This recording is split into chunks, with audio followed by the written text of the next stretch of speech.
It's Finish It Friday. I'm stitching it my way. Just wanna be sitting with needles and knitting. Hello, hello, all my yarn lovers and fiber artists. That's right. We made it to another Finish It Friday. So say hello in the comment section. Let me know where you're watching from and what your latest FO finished object or hey project is, and we want to congratulate you and celebrate you and your accomplishments too. So if you're a returning viewer, well, you know what Finish Your Friday is, right? That's just show and tell in the crafting community, where I show you my latest FO finished object, and because I am visually impaired and want to help contribute to inclusivity and accessibility on the internet, I am going to use my words and describe my project for other people who are visually impaired. And if you're brand new to my channel, this is the first time you stumbled across me, hi, my name is May. I love yarn, I love to knit and crochet. Those are my hobbies, and I also happen to have been born visually impaired, legally blind, and completely colorblind. So I mostly knit and crochet by feel, and today's FO finished objects are not one, y'all, but two complete sets in the pink, which is a light pale, or paloma, which is a light pale pink if you're visually impaired, and in the black, which is called, oh my goodness, got my skirt there, yikes, that could have been awkward, in the Corvo, and that is black, okay? So I'm gonna go ahead and put this on for you in the black. So if you're a returning viewer, well, you've kind of watched the whole process of what we've been doing here. We've been doing on this channel for close to 9 months now. I've had a YouTube channel, but like I've said, before I even had a YouTube channel, about a year ago, I designed myself the fancy info for hat and scarf and fingerless mitts. Now the yarn that we are talking about today, by the way, is the knitpicks and we crochet Fairytale fur. It is a number 6 super bulky 100% polyester yarn. This is the size of a brand new skein in the color Paloma, the light pink. I think they're about 71 yards if I recall. So not a lot of yardage. By the way, I did make the black hat and the black fingerless mitts with just under 2 skeins, just a little bit left, okay? So now they do say that this is a hand wash yarn, so do keep that in mind. It is polyester. My guess is that it could melt or mat up under really, really high heat. Now I am going to tell you that I did make a test set of the fingerless mitts over a year ago in this golden brown color of Mr. Bear, the pumice color. That color's been discontinued a long time ago. But I did make a test set of the fingerless mitts, put them in my wash on gentle warm, and then hung them up to dry. And in my opinion, they came out just fine. They didn't mat up, they didn't melt, they didn't shrink up. But you will have to decide how you want to launder and care for your project. If you just want to hand wash it to be safe, just do that. If you want to knit up yourself a test swatch and launder it, then you do that as well. I wish I could find those back and show them to y'all so you could see them, but unfortunately I can't find them right now. It's possible I gave them away. It's possible they're tucked away somewhere in this house. But as I said, the black is called Corvo. The gray is called Lapin. There's a couple of shades of gray. This is the grayish black in the Lapin, I believe. And then there's like sort of a gray, which is called Lutra. I even made myself a version of the hat in the Oso, which is this nice dark brown. Have not completed this set for myself, but I do like it. It even matches my sweater today. Hey, right? So very, very nice. Love it. It's warm. It's soft on your head. It's cushy. In my opinion, it looks lush and fancy. I have designed a crochet version as well in the color Haibu. So if you want to know what the color Haibu, the grayish teal color, blue teal color looks like. And for the yarn, this is what it looks like. And I also did my crochet prototype in the gray called andesite, and this is what this looks like. If you want to see what the different colors look like, but keep in mind these two are crochet, not knit. Okay, so there are tutorials for all of these, including the crochet hats. By the way, the fancy info for crochet hats, there are tutorials for that on my channel as well. That was released on Sunday, November 9th, for the crochet hat. The knit version of the fancy and faux fur hat that we did in the pink. I did the pink one, the hat in October. Don't remember the date. Sometime in October we did the pink one for breast cancer awareness. You can find the free tutorial on my channel for fancy and faux fur knit hat. Then the free tutorial for the fingerless mitts that we did, and the Paloma is also on my channel. That is on Tuesday, November 11th. You're going to find the tutorial for the fingerless mitts, and then on Thursday the 12th, I think, or no, wait a minute, 13th, excuse me. Thursday the 13th, you will find the free tutorial for the fancy and faux fur knit scarf in the Paloma, so you too can make yourself a match set of fingerless mitts, scarf, and hat, and you too can be fancy in faux fur. I love it, love it, love it, love this stuff. Now I'm going to be honest with you, Knit Picks and We Crochet are they're clearancing out a lot of these colors. Okay, so I tend to think that they've already cleared out the pumice, the golden brown of Mr. Bear. By the way, this little pattern is actually called Little Mishka. It is a free pattern on Knit Picks and We Crochet, but the color is called pumice. That was discontinued a long time ago. I did remake Mrs. Bear, also in the color Paloma. That color is currently, at the moment of this video, on sale for $2.60. I think because it's being clearanced out, they are going to discontinue that color. So now they currently are not clearancing out the black in Corvo, the Lapin in the gray, and I don't believe that they're currently clearancing out the Oso either. So I don't know how long these are going to be available though. Okay, I'm just going to be super honest with you. I don't know. So keep that in mind. I am going to be searching the internet worldwide over to find some good substitutes for this yarn. And I think we will knit up some samples just to see in a couple of other brands.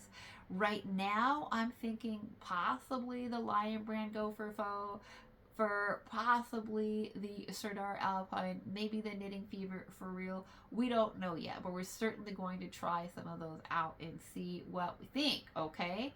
So, but haven't done it yet. I can't tell you how closely they match gauge wise. So, for the hat, it was knit up, knit in the round on a US size 11 or 8 millimeter needle. The faux fur mitts are also knit in the round on a US size 11 or 8 millimeter needle, and the scarf is knit up on knit flat on a US size 11 8 millimeter needle, and then we do drop it down to a 10.5 or 6.5 millimeter needle for that, and then you'll have to decide if you want to, how you bind off, and if you change your needle size for that. I did.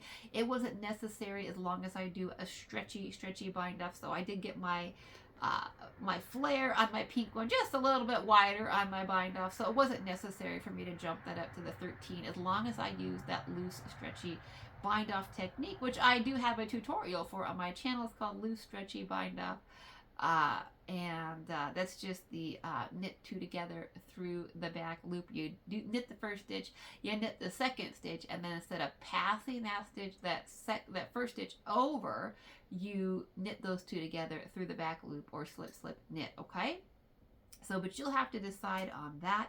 The hats are knit in the round from the bottom up. I do show you how to do all of that in the tutorial. You cast on 42 stitches, you join in the round, you knit 4 rounds of garter stitch, which is in the round is knit 1 row, purl 1 row, knit 1 row, purl 1 row.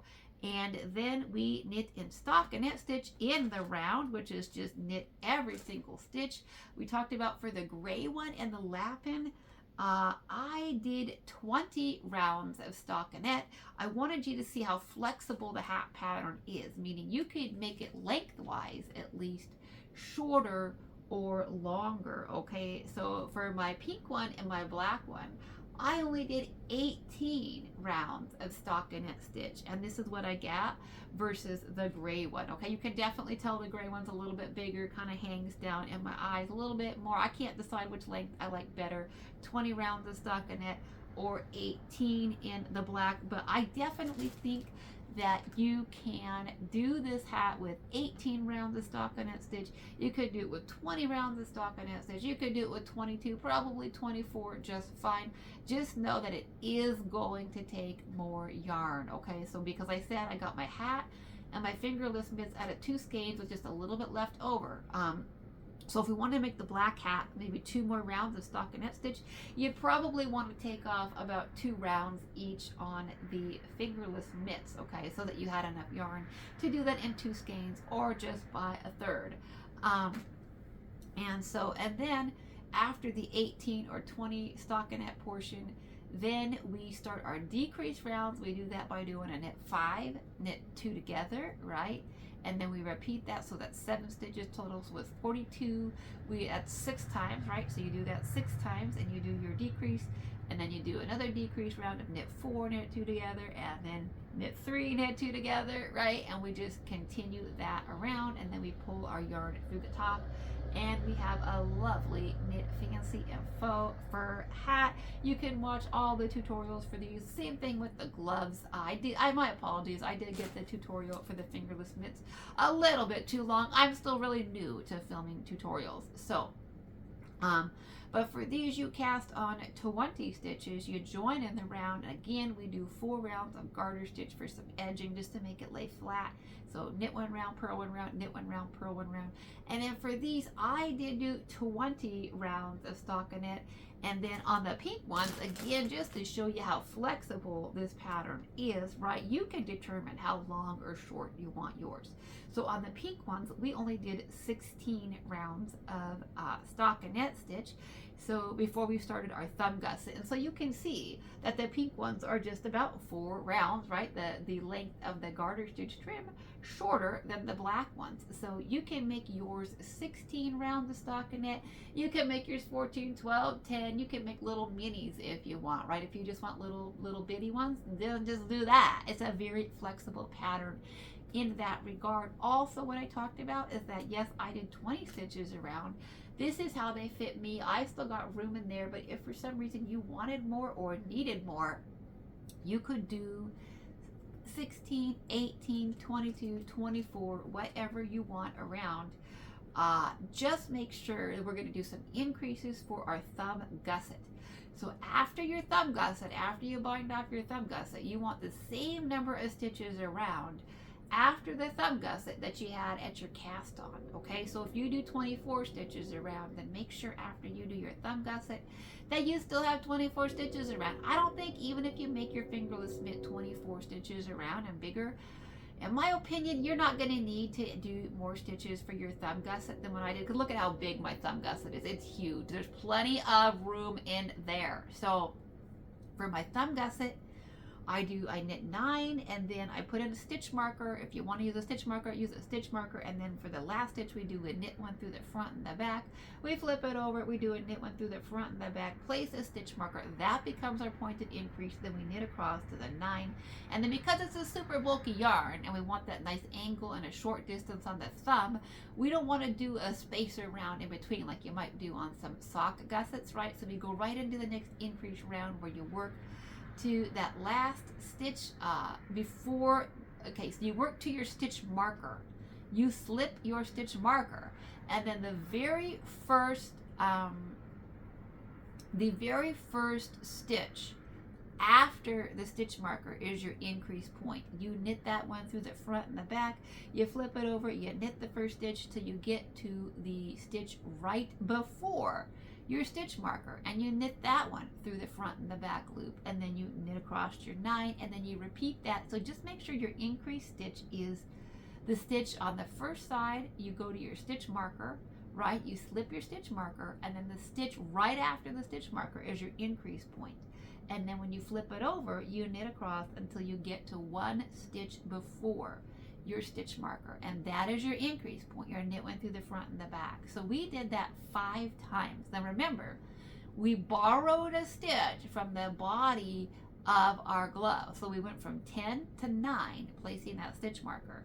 So we did the increase round, the knit went through the front and the back on each side 5 times. So we increased a total on our project of 10 stitches. However, we have 12 stitches between our stitch markers because we borrowed a stitch. Okay, always keep that in mind. We really only increased 10 stitches over 5 rounds, but it looks like 12 because of what we have 12 between the stitch markers. So then I just knit 1 more round even, and then on the next round you knit across the body of the glove, and then once you get to your stitch marker, you knit that next round all the way across the thumb gusset, all the way around.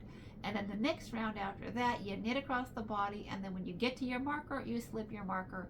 You purl the stitches between the 2 markers to create a garter stitch edge for your thumb gusset. The next round you work across, you knit every single stitch even. The last round, before the bind off for the thumb gusset, we go ahead and we knit across to the stitch marker. We purl the stitches between the stitch markers for the thumb gusset, and then we knit across the rest. And then the round after that becomes our bind off row. That's where it does get tricky. You work across the 9, you take off your stitch marker, you knit that first stitch, and then you return it to the body of the glove so that you then have 10 stitches. Place your stitch marker, you slip that next stitch onto the needle, but you don't work it. And then when you flip your project over, then you start your bind off. Okay, you slip that next stitch, but you don't work it. Okay, you just leave it there so that you have an extra stitch. So really our bind off is only 9 stitches. We created 10 new stitches for our thumb gusset, but we only bind off 9. Okay, so you're going to bind off 9 on that round, and then you want to make sure again that you take and you don't bind off that extra stitch, because you want to return it to the body of your glove, so that once again you're going to have 10 stitches on the second side, or a total of 20 stitches around. It's going to look like 21 because you still got that 1 extra stitch. Okay, so then on the next round you knit your 10, and then you have that extra stitch, and you take that stitch and you knit it together. You do a knit 2 together with the first stitch on the second side, right? So that's how you close off your thumb gusset. You just do a knit 2 together by using that extra stitch. Okay, and then you knit across, and then you knit a couple more rounds in stockinette stitch, and then you start your garter stitch edging to make it lay nice and flat. So you knit around, you purl around, you knit around, you purl around, and then you bind off. And that's the fancy and faux fur knit fingerless mitts. And then the scarf, you can find all this in great detail of me working it with you on the tutorials. And then the same thing for the scarf. We started out on the US 11, we cast on 20. Of course, it's a scarf, so you do you. If you want to do 18 or 16 stitches or 24 stitches or 30 stitches and make it a big old stole, then you do you, right? And then because we're working flat, we do 4 rounds in garter stitch, which is just knit every stitch. And then on the 5th row, we do a decrease. We do a knit 2 together. You can do a slip knit if you want. I don't think there's enough stitch definition in the fur to worry about it. And then when I get to my last 2 stitches, I do a knit 2 together. So we're just adding a little bit of shaping, a little bit of flair to the ends of our scarf. So that means we've dropped our stitch count from 20 to 18. And then you knit yours as long as you want, okay? So mine, like I said, took about 2.5 skeins for the pink. And I had left over about a half of a skein, maybe a little bit more, a little bit less, I don't know. That, and then when you get to about 5 rows from your end, Oh, and we do that on a 10.5. I think I forgot to mention that. You do that once you do your 4 rows of garter stitch, you switch over to a US 10.5 or a 6.5 millimeter needle, and that's when you do your decreasing. Okay, you knit 2 together, and you work the body of the scarf on the US 10.5, the 6.5, and then after you do a purl row for the stockinette portion, you're going to do one more knit row, and that's where you do your increase. You do a knit one through the front and the back. You work to the last stitch. You do a knit one through the front and the back to flare it back out to shape it, and then you switch back to your US 11 or 8 millimeter needle. You work 4 rows of garter stitch, and then you bind up however you want. I think I jumped that up in my video to the 13. And then I still did the extra stretchy bind up where you knit one, you knit the second one, and then you knit those together through the back loop. That wasn't necessary for me to do both. So I'm just telling you, the 2 ends of mine don't quite match. That bind off's a little bit wider. So I think if I just stuck to the 11s and then did the fancy bind off, or if I jumped it up to the 13s and then did not do the fancy bind off, just did a traditional knit one, the next one, pass it over, it would have been just fine, okay? So say hello in the comment section. Let me know what you think of my fancy and faux fur hat, fingerless mitts, and scarf. Let me know if you made the project. Did you watch the tutorials? What do you think of the tutorials? Did you make them? Do you like them? And if you're trying out another yarn besides the knit picks and me crochet fairytale fur, you let me know how that's working out for you, okay? So say hello in the comment section. Let me know what you're up to this weekend. Let me know what your plans are. Are you staying home? Are you traveling? Are you sleeping? Are you cleaning? Are you starting the Christmas shopping? Yeah, okay, my friends. Well, thank you so much for listening. And until next time, happy stitching. Bye-bye for now. And of course, you have a great weekend. If you're traveling, please be safe on the roads, my friends. Okay, bye-bye.